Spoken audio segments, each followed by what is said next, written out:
a lot of these big, heavy commercial rock records have a ton of compression. You know, like the limiting and the mastering is just really, really slammed. It's, they call it a brick wall type of compression, where it's just really, really loud. And a lot of the sound that I liked came from that, but hand in hand with production that had that played into account while they were recording, so that it all kind of worked in tandem. Troy Harden, what's up, buddy? Having not done it before, when we tried to do that approach with a dictator, it just sounded like static. It was just all sorts of errant frequencies and all sorts of strange compression choices on my front that ended up just not working. So after extensive effort, we decided to make the compression on the mastering very, very mild, which is in direct opposition to the sound that we're going for. But it ultimately sounded cool. I couldn't even tell you what this gun is right here that I'm doing, but it's in a photograph, a reference photograph, so it looked pretty neat, and I figured I could cover up. He had a different gun over here initially. It's not exactly what I was going for, but it's got its own identity, and that's really neat. And as an album, conceptually, Addicted was, well, I don't know if it was about addiction. Chris Cook, that's amazing, thank you. Yeah, it was Gunslinger Spawn. Thinking about. And I'll just give you guys a zoom in on his face right now. I'm going to leave it like this, where it's kind of, he has no face, it's blacked out, because that's, it's kind of like, first of all, that's what Spawn's face was on this before I started painting it, but second of all, it's just like, you know, there's no reason to assign a certain face to a soldier, because they're all equal in that we just remember them for their contribution, not for anything other than that. But that same tendency. Christian Brammer, what's up, buddy? Doing good. How are you? I'm having a good old time today. I think I've been trying to work out through my music and through my personal life for as long as I can. Had some nice eggs and bacon this morning. Love what you're doing with this one. Where's the auction taking place? That's a great question. Billy Kerwin gave me this link here to let's see, I don't want to get it wrong. Dare to Dream Ranch. So I would say follow them, and they'll tell you where the auction will be. I don't know. I have no idea where, what website it's going to be on, or what. Maybe it'll be on their website. But Billy M. Kerwin will also know. So when it comes out, I will be sure to share it. I'll share the where this is being auctioned once I figure that out. Stress. And I realized at that point as well. Okay, sweet, thank you. Yeah, and then this used to say Spawn, but I decided it would look nice if it was like a piece of stone, you know, so here we are. I think it's looking pretty decent. You know, like you have these patterns that you adhere to. You know, maybe you are so used to being afraid that the absence of fear is just super weird. And so when you do finally find yourself, Billy M. Kerwin, maybe you can answer. Good afternoon to you, Billy. Maybe you can answer Christian Brammer's question. He said, where's this auction taking place? I told him, it's a good question, but when I find out, I'll let everybody know. But maybe it's happening on this website. He gave me the Dare to Dream Ranch. Maybe it's that website. I'm not sure. That's what I told him. That's what I told him. You don't deserve to be at peace. You don't deserve to be happy. And of course, that's not something that I was thinking to myself consciously, but looking back on it, I often think, well, why didn't you stop? Why don't you stop? And the only thing that I could come up with was, well, it's because you're used to this. It's almost like this weird martyr thing, where you've got so much of your identity wrapped up in being the guy who's always stressed, or the guy that's never got time. We're having a poker tournament, donations, or play for book. Oh, okay, cool. You know, I like poker. I wouldn't play for my own book. Well, maybe I will, and then if I win, because I'm pretty good at poker, if I win, I'll give the book back, and then you can make even more, make like twice the money on it, right? So let me know where that's happening. I'll play with you guys. Normally, I wouldn't play for a book, but in this case, I'll make an exception. So. It became my thing, and it's a toxic thing too, to be the guy that is always neurotic about his job. And then I started thinking about the nature of addiction in that sense as well, and how much we're having a Memorial Day tournament in our poker, or in our comic club. A ton of prizes. Awesome. Yeah. Austin, I'll donate the buy-in if you play for me. There you go. Easy peasy, man. I don't know what the buy-in is. I was going to pay for it, but Christian Brammer, he said he'll do it. I'll take it. No, that'd be cool. I'm pretty good, man. I might win, so. But you should make that clear beforehand. If that's not okay with whoever's running it, that's fine with me. But I'm serious. I would like to play for it, and then if I win, I'll donate it back. Just let me talk to that guy, or maybe you can ask him. But if that's not cool, we don't have to do that. That's just a fun idea I had. So. I know some people are pretty touchy about that. They'll be like, hey, that's cheating. But if you let everybody know beforehand that that's a possibility, then I think everybody would be okay with it, because it's just we're just trying to raise some money, right? So.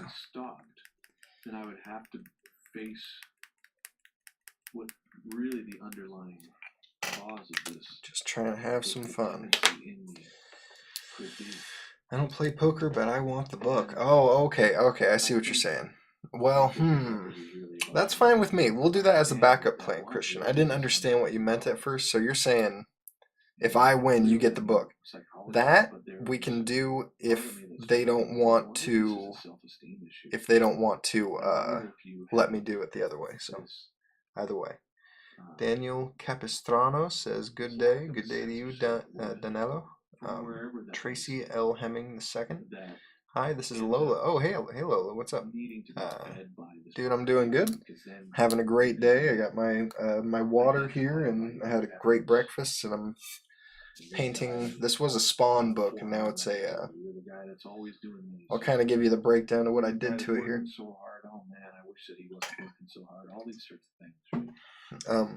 You know, Lola, I think you'd like these pens. Obviously, you probably have some now, because these were the ones that Clayton was telling you about. Where was that? In Medford, Oregon. Rogue City Comics, is that correct? You and your family, your whole family, was the first. I think you guys were the first in line, or the second in line. And you guys were just super cool, and your dad was cool, and your mom was cool, and I believe you had a brother there. I can't remember. But I remember you. I remember the stern look on your face that you were giving Clayton as he was talking. And it kind of reminded me of Clayton, because he's I'm kind of a happy-go-lucky dork, but Clayton's more of like a serious guy, which is cool, and he's obviously better than me, so it's good to be like him. But yeah, so this was the Spawn title, and you can see the closer you zoom in, the uglier it looks, right? Look at those letters. Those letters are really ugly. So I'm going to go in there with a black pen and kind of clean them up, like that S. Look at that S. I'm honestly going to probably leave it like that, because the further back you zoom out, you only have to zoom out about that far before it starts looking good. Actually, that is pretty ugly, so I'm going to go over that again. But, you know, things can look kind of ugly. It's all about your style when you zoom in, but when you zoom out, things look really nice. You know, like you'll have artists that will throw paint at a wall and then make big splats, and then it'll kind of look like a face at the end. But that art looks good if that's your style, right? So it's whatever your style is, and This is like a base, 2 coats I've done on his uniform, so I'm going to go through and clean that up with this session. His head's mostly done. He's not going to have a face. It's going to be a black, all black shadow of a face, because he's a soldier. I didn't feel like giving him any kind of identity, because it's just about his soldierness. This used to be a gun. You can still see like the barrel of a double-barreled shotgun down there. I covered it with smoke. So you zoom out and it's just smoke, right? So it's just fun revisions you can do, and I have all these different shapes and sizes of markers that Clayton uses. You know, fine point, extra fine, large. But here's another good pen that you might not use already, and Poscas are not shiny like they're not shiny like the Sharpie, but they're really fun. So try those out if you haven't already. Billy says flat rate like $25, I think, but I want everyone to play. That's how my club works. You can play for your own books, but this one will be full for fun. Yeah, absolutely. Sweet, I will play. Yeah, you guys were first in line. Thank you. It's looking all right, but maybe by the end it'll look good. We'll see.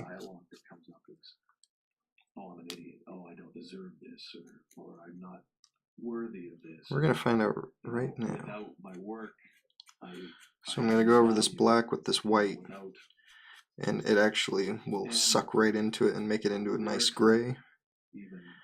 And then I'm gonna go over one half of it with the white again and give it like a white highlight, right? So I think they call this his one of you army guys can help me out, but it starts with a B, right? It's basically just an enormous knife that they put on the end of their guns and to stab people with.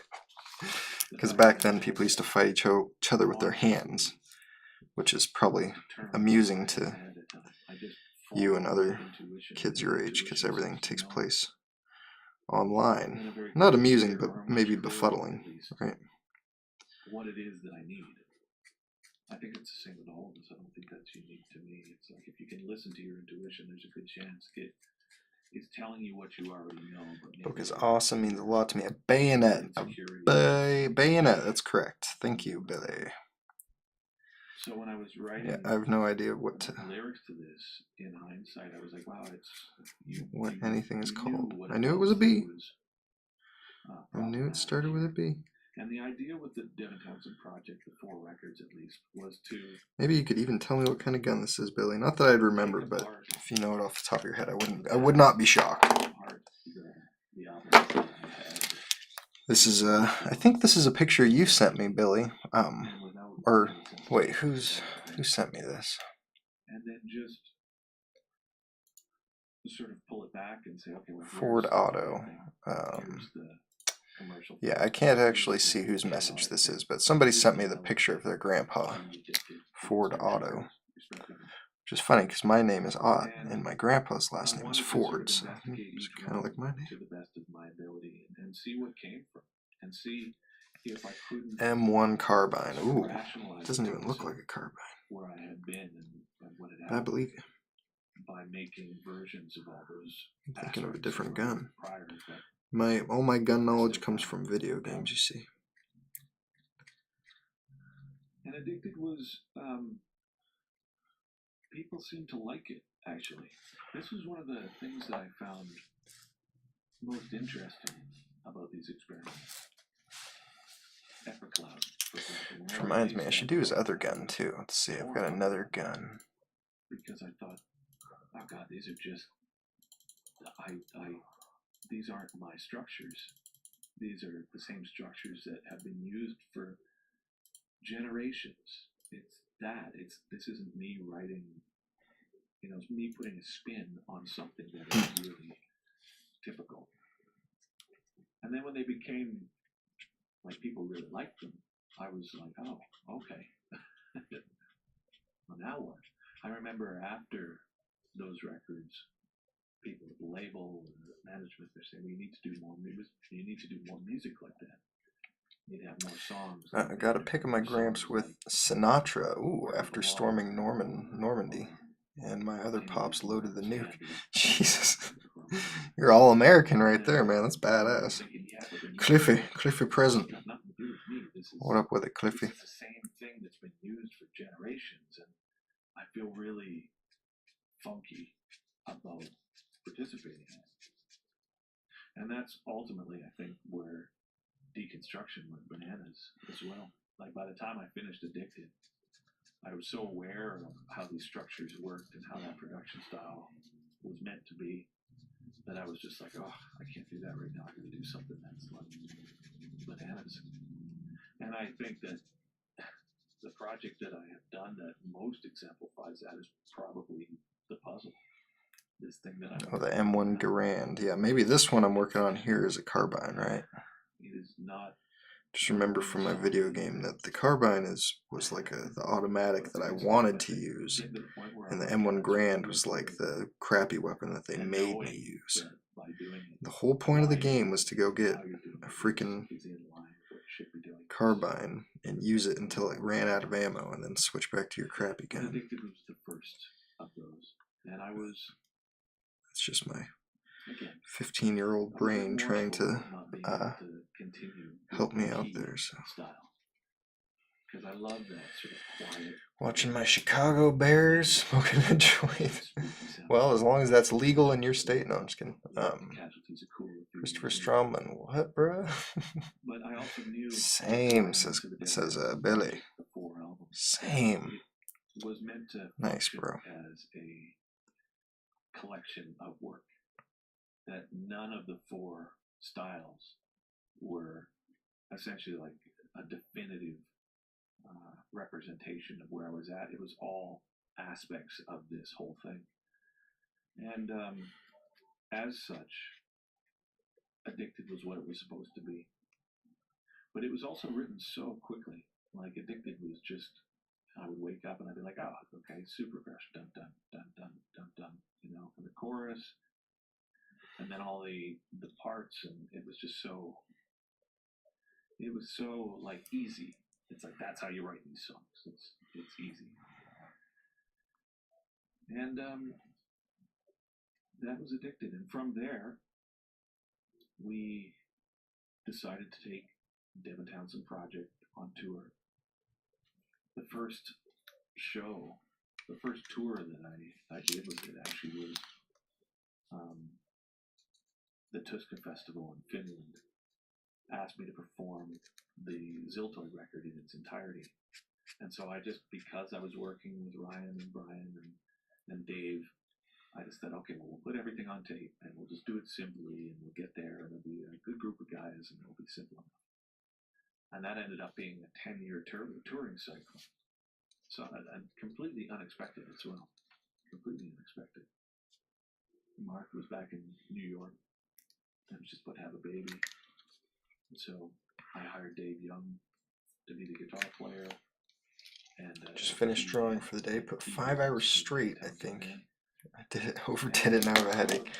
Yeah, you got to make sure that you have the right food in your body, and that because your mind will fry, and you will get a headache.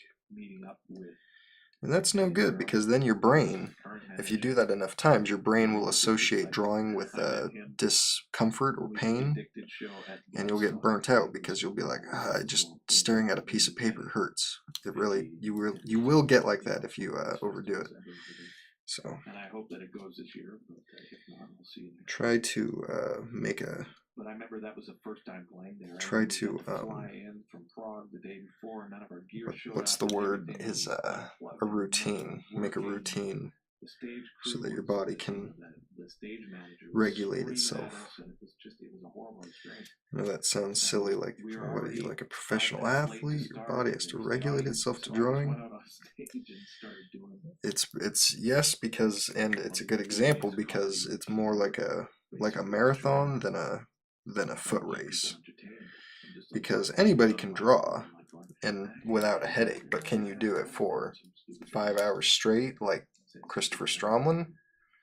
Probably not. So you don't want to fry yourself, right? So you've got to pace yourself and make sure that your body has the right food so you don't get a headache, and just navigate a get scenario yourself on a like this. routine where your body knows when to use its brain and then when to put it in neutral. Because if you're switching gears, your transmission's going to blow, right? So that's if you're switching gears at the wrong RPM. Same with your brain. I had been on tour since we had kids, and drawing is all brain. When we had kids, it was everything about my career and everything about the artistic process and everything about my creative mind and inclination was drowned. Wow, Christopher Stroman was weird. Time passed so fast. Didn't realize how long it'd been. Yeah, I could see that. That happens when you first start getting into it. You know, you get really creative. David Garcia, what up, buddy? How you doing, man? Let's see. I should work on his little handgun since I'm doing the guns. His little gun, little handgun. Pew, pew. So much about what it is that I wanted and who I was, and even the ways that I had established the nature of that band was dysfunctional from the beginning. You can't have a democratic monarchy. You can't say, I'm going to do everything, it's my vision, I'm going to write everything, but everybody's going to say it. It just ends up being this weird version of what it was that you were trying to do in the first place. Same thing, regrettably, happened with Strapping. And I'll admit it takes me a long time to figure these things out. So by the time I got to the Order of Magnitude band and Keneally and Morgan and all these people who I've been playing with recently, it was an entirely different scene and one that I have felt to be much more healthy as an organization. So, ladies and gentlemen, I admit this is not my best podcast. The Addicted One. I don't know if I was necessarily ready to talk yet. I've been really in my own head with the puzzle project. And it's, as a side note, it's interesting to me that I function so. This is coming out great. Thank you, Matthew Wilder. Better than I could have asked for. That's why I like giving artists full reign. That's a good idea. You know, some people get real picky, and your guy has to be in a certain pose. And I will plead with you about once or twice before I give in, because I want to try to. That's kind of what I'm doing with my commissions, is that I try to bring your vision to life, and then if you give me free reign, that's fine. But a lot of people, you know, they want someone to work with them to bring their idea to life. You know, that's a big part of the entertainment aspect of it, is they're like, that was what I wanted him to do and he did it, and it's like, that's fun. But sometimes, not every time, that can be a big sacrifice to the art. So it's definitely a balancing act. And the same thing with even a client as easy as yourself, Billy, you know, is that you bring me this book and then you gave me a very, very vague suggestion. You said just do something for veterans for the auction. That's all you asked. But then in my mind, I think, well, it can't be like My Little Pony, you know, like we gotta do something that will be adequate for that. So there's all kinds of things that go through my mind when I'm negotiating a cover, even if it's just in my own mind. But it's definitely can be easier if you just let me have it. Just let me have it.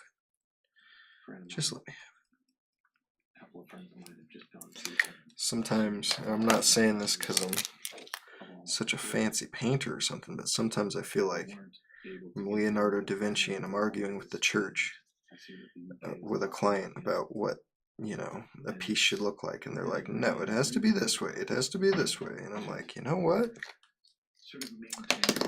Just let them have it. Just say, all right, if you're gonna finance my painting, then we'll do this.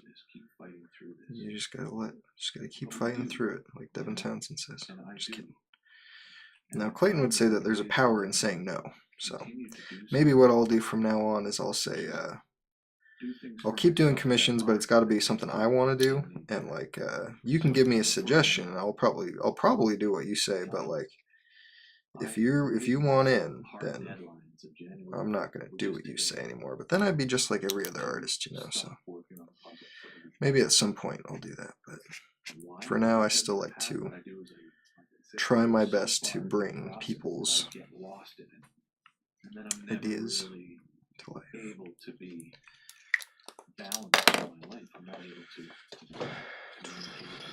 Basically what happened here, and I love it. Yeah. Yas, me too. I'm really liking this one, man. I think it's gonna come out fabuloso. Because I'm so in my own head. So the way I've been structuring this period has been to set myself hard deadlines. I'm like, okay, so on the 5th, you stop this and you start that. On this day, you go on Twitch, like participate with these people that mean something to you. Go see your folks, or call them, or whatever. Just get out of your head, because it's really easy, I find, to, after not doing something for a certain amount of time, rationalize continuing not to do it to the point where it becomes a problem. You know, like, I know people that have such a problem with emails that they won't answer them, and then it turns into this thing that they dread, and then it starts to pile up, and then people start to get mad, and then before you know it, it becomes a real problem, just because there wasn't like a hard day where we're just like, okay, today we do emails, today we do this, today we do that, whatever it is. So as difficult of a period as it has been over the past couple of months for all of us, really, it's really important to me to be able to spend the first half of each day getting my head together. You know, really focus on what it is that I need as a human being to be able to function. And you know, there's some people that are functioning perfectly fine, and some of them are my friends, and I'm very happy for them that they're able to do so. But for me, man, it can be incredibly difficult this whole time, because there's no answers, there's no real reliable sources of anything, really. It's just chaos and fear and misinformation and social media and you know, the divisiveness between people, apart about masks or not masks, or vaccinations or not vaccinations. Friends that I have on either side of the political spectrum that are sending me texts and conspiracies and you know, kids and not being able to school and lockdowns and smoke is awesome. Thank you, Billy. I agree. You know, that's I incorporate smoke once in a while. Sometimes it's a darkness or something like that, but it's good for what I do, because I need to cover up things like change this gun into another gun, right? I mean, I could try to match this dirt background, but just throw some smoke in there. It's easier, looks nice. You know, if you try to match the dirt, it might not come out so nice. So it's definitely the easy way out. Like Clayton always says, like whenever you're trying to cover something up, you know, you use smoke, you use blood, or you use fire. Those are your tools for us as comic book artists.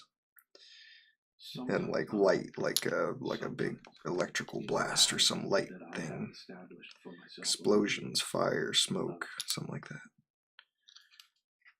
And cover up a lot of errors. You can fill a background. It makes things look cool. You know, nature has smoke and fire and all these tools here at our disposal as artists to help us. My tattoo artist says the same thing. He sounds like a good artist. Sounds like a good artist. No, there's a lot of rules to art that you can, once you understand the rules, you can better manipulate the rules. So It's like, okay, get it together. Nobody in art wants to follow the rules, except for when you're learning a new process. And only then, I think, only cowards want to follow the rules. You know, I think it's just learn quick and work quicker. Just figure it out, whatever it is. You know, it could be are going to directly affect a million different ways you could use that. And then proceed with my work, and then that allows me to have, you know, a sense of maybe control over it. But again, you put your own air mask on first before you help others. And so I admit I'm not the world's bravest person, never have been. But like the old saying is, courage is not the absence of fear, it's being afraid and proceeding anyway. And what I have found is that I'm not alone, of course. But I mean, with proceeding while still being uncertain. There's many of us who are uncertain right now. But I take solace in the fact that other people are really trying as well and working through it as well. And so when someone says to me, "How you doing?" I'm like, "I'm doing good." I mean, is this situation good? Of course not. It's profoundly complex and complicated. But I'm doing good because I'm choosing to do good. And I'm not saying that in the whole, think positive life coach stuff. I mean, it's really, when I start going down that avenue of fear, like, how do you pull back from that and recognize that perhaps, again, not all the time, but perhaps you're making a choice to go down that avenue. And there's certain things that I've found that really help. Exercise really helps. Meditation really helps. Not eating a load of shit really helps. That being said, while I was working on the puzzle last week, man, I just ate like a heathen. You know what I mean? I was looks awesome. Like, season, makes you focus on them, right? And the other reason that I chose smoke is that because initially I was going to actually try to match the brown, just because I was like, that's not too hard. But I think you were in the room, but I wanted something to contrast between the dirt and his costume, because he's supposed to be camouflaged, and that was pointed out to me. So I was pretty excited when I was told that. I was like, there you go. I'm gonna have to win the tourney. This book is so sick. Yeah. And I'm getting by, and I feel I hope it gratitude does good. All of this, and for the people, and for the careers, specifically. Oh my God, I feel so much gratitude to be able to do this. It's hard to put into words. And I had said to somebody, or somebody said it to me the other day. So I've been saying it to people who I feel are asking a similar question that I did. When I started going down this sort of nihilistic road on my creative front, why do I do this? What is the function of music? Why do I even bother? All this stuff. It kept coming back that, well, you do it because doing what you love is an expression of gratitude. And I'm so grateful for this. I'm so grateful for the people in my life, and for you guys, the audience, and for my folks, for the companies that let me have these tools that I can make my work. And that is the small things. So there's a lot of upsetting things to life currently. But man, I can walk, my fingers work, I'm doing okay, I'm reasonably healthy, I'm intelligent enough to function. Like these things that seem like maybe I hadn't had the opportunity to be aware of how much I value these things and how much I value the people in my life or my value.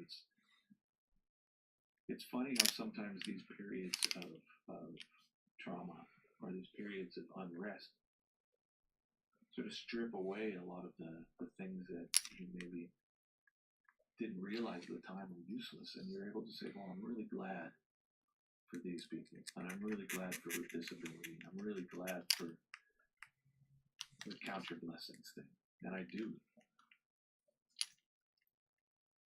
So I will try to set a hard deadline for myself for Deconstruction podcast. I've been in my head with the puzzle project, as I said, for so long now that it just seems like, as I'm saying words right now, it just seems bizarre. It's like, man, why are you even saying these things? Why are you even talking about it? It doesn't make any sense. But thank you. That's how I will end this. Thank you not only for letting me do this, and I hope it's clear how much I appreciate it, but thank you for not giving up. And whenever I go down those avenues of, wow, it's a dark day, and I don't know what the future holds, and all these things, I seem to be fortunately involved with people that I just talk to, and I'm like, wow, they're working through this. And there's really something to be said for that, because it makes me realize that I'm not alone with this. You know, lockdowns in Vancouver, and kids are upset, and there's no socialization, and it's unhealthy on that level. But then you see other places where they've got it so much worse, or if not worse, like just the same. And like, see, it's not just us. I think as a society we've been trained to be so our own needs and our own sufferings are above everybody's, to the point where we can be forgiven for forgetting that this isn't just about us. This is the whole planet, to some degree, is dealing with this. Even if you're not dealing with it with lockdowns, or if you don't believe it, or whatever your trip is, you're still aware of it. So there's something unifying about that, even. But I am very grateful, and I'm writing, and I appreciate it. And I sound like a broken record, but today's not really my best day for words. My friends, this is Devin, and I will be back with Deconstruction and Ghost on the next podcast. By the time Puzzle gets out, here's my hard deadline. By the time Puzzle comes out, I'll have all these done. There we go. I have just made that agreement with myself. And that includes, so what else have we got? We got Deconstruction, Ghost, Epic Cloud, Dark Matters, Sky Blue, Casualties of Cool, Transcendence, Empath, and I'll do one for Puzzle as well. And Snuggles, that's the other thing. Plus there's all those DVDs, oh my god, endless. Well, good night, good day. Please keep yourselves together, and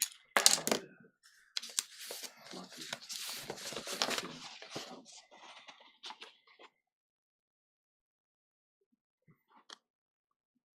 That looks just fine. Just fine.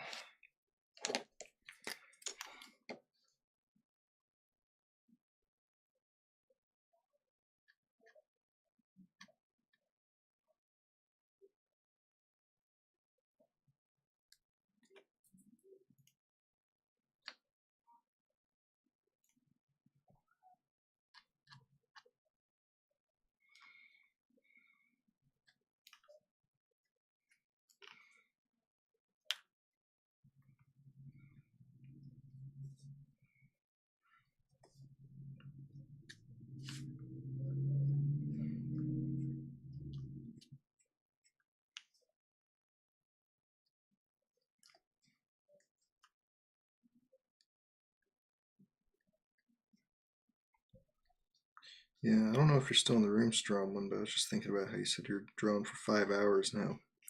Crane will talk about how back in the day, and other artists too will say that they would draw for 10 plus hours in one day. I'm gonna be frank, man, I haven't done that since I was a wee lad. Sometimes I'll get 6 hours in a day, and I think that's probably my heaviest days, but maybe I can build myself up to that eventually, but there's no way I can do that now because it's like brutal. It's too much on my pea brain. So don't feel bad about getting a headache after 5 hours nonstop because it's a long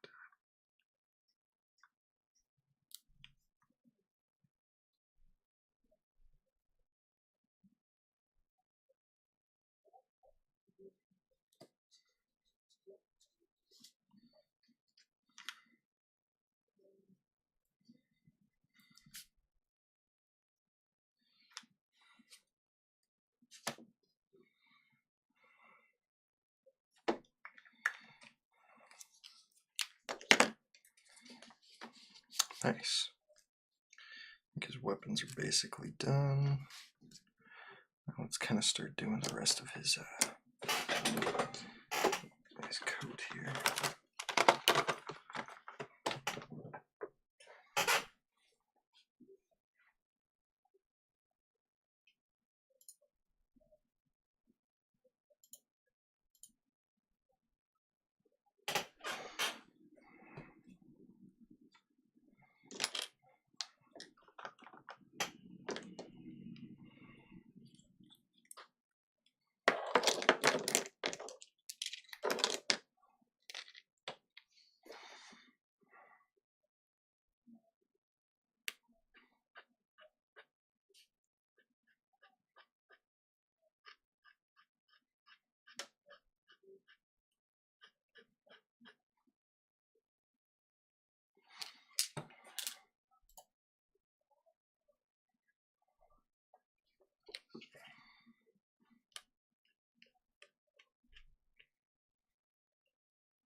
According to this new article in Bleeding Cool.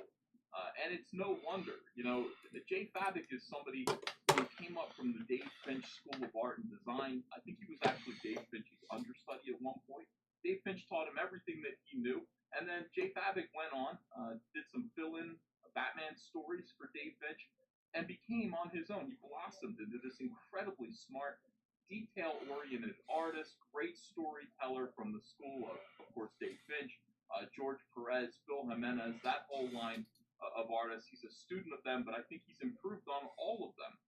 And he has proven just recently, in this downtime, in this current economy, during COVID, that he has sales power. People want to buy Jay Fabic comic books.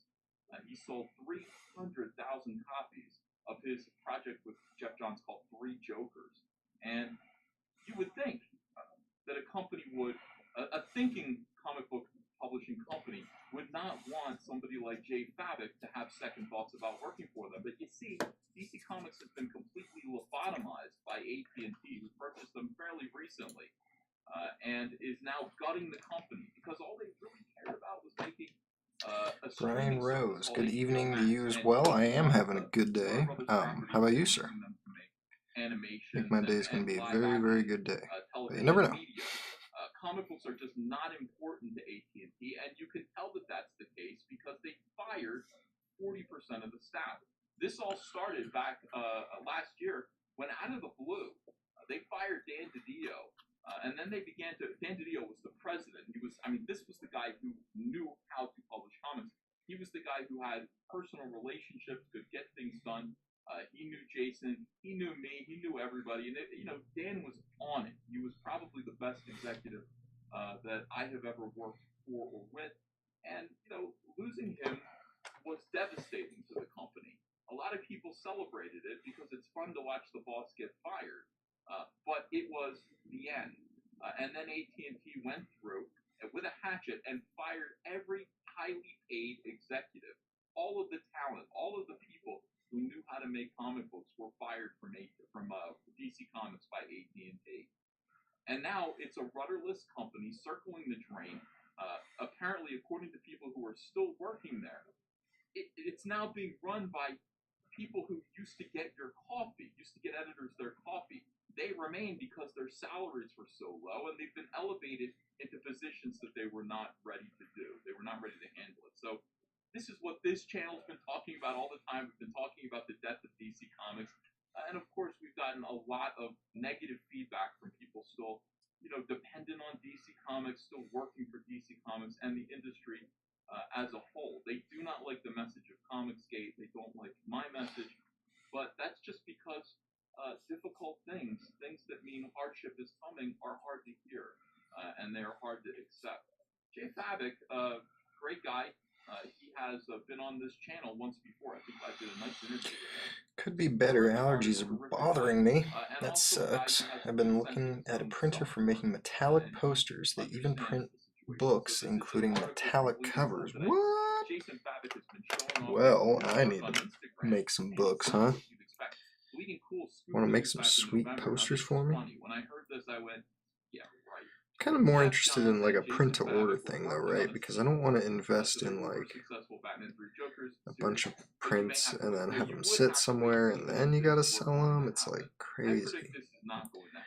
That's crazy. I'd rather just have it be like they make an order, boom, it's printed, goes out, there's no excess, I'm not left over with anything, That's what I want. But he'll give you 10 pages of script, and then he'll disappear for a little while, and he'll get back to you when he gets back to you. So this would take forever anyway. Jason Fabic, as detailed as he is, from what I understand, is a fairly quick and timely artist, very professional. This would assume, in order for this to happen, DC Comics would have to have the structure. To be able to I can link you later if you're interested in taking a peek at the site. Yeah, absolutely. I know Printful kind of does what I'm looking for, but I'm always open to find other printers. Here's what he says. This is Jason Fabic. He says, "You may not see this for a while, but it's my future. Oh, I love this. Jay must watch this show.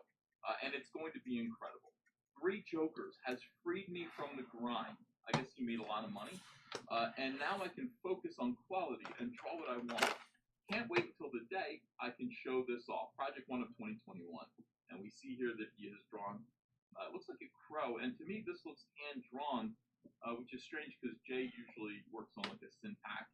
Everything he draws is kind of digital. But this does look hand-drawn. It could just be that he's gotten really good at the syntax and can imitate that. It's a crow with no eyeball here. Interesting, but not that interesting. It's just showing a little clue here, a little teaser. He says, hold on a second. He says, a lot of the stuff previous to that were rush jobs and forced work by DC. I feel you, buddy. He says, which I hated. Oh my God, brother. Tell me about it. Could not stand that. You cannot do your best work when you're on a hamster wheel, producing something close to monthly work for DC Comics. That's so disposable. And Jay, if you're watching this is the problem with everything that we did for DC Comics. Everything that we did for them. There are a few things that we did that'll remain in print for a little while, but we do not own them. We cannot reprint them ourselves. We can't build on them ourselves. A corporation owns them. We worked really hard on books that are disposable, and comic books are disposable. But wouldn't it be great if we had poured that energy? The energy that we poured into Justice League and Green Lantern and the books that we worked on. Imagine if we poured all of that creative energy, heart and soul, into something that would actually feed our families long term, into the future. That's what Jay, I think, is starting to realize here. He's saying, now I can do what I want with my time and focus on books I actually want to draw and have a say in. Hashtag Comicsgate. He says, but it's not going to be crowdfunded. Jay Fabic says this. This is crowdfunding is tricky. I think people are risk averse and people are afraid to crowdfund. They don't understand how great it is until they actually do it. So they said, is it going to be crowdfunded? He says, not now, but maybe in the future sometime.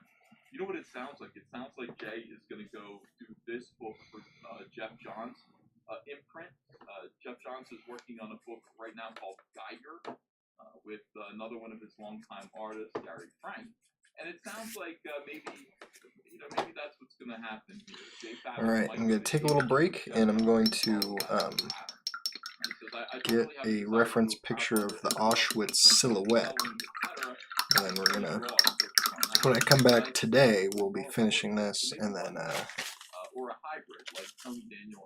finish him, and then add in some little stuff down there, and then it'll be done, and then it'll be sent off to CGC Friday, and then we're all gonna be happy little clammies about that when it comes back a 9/8.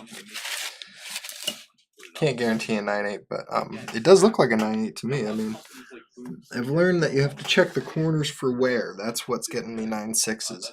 Is that I'm checking for spine ticks, I'm checking for you know, everything except for there can be wear on these top corners. There can just be a little bit of fuzz on there, and they'll give it a 9/6 off of that. So okay, I will be back later, and I think that we're getting pretty close, and it's looking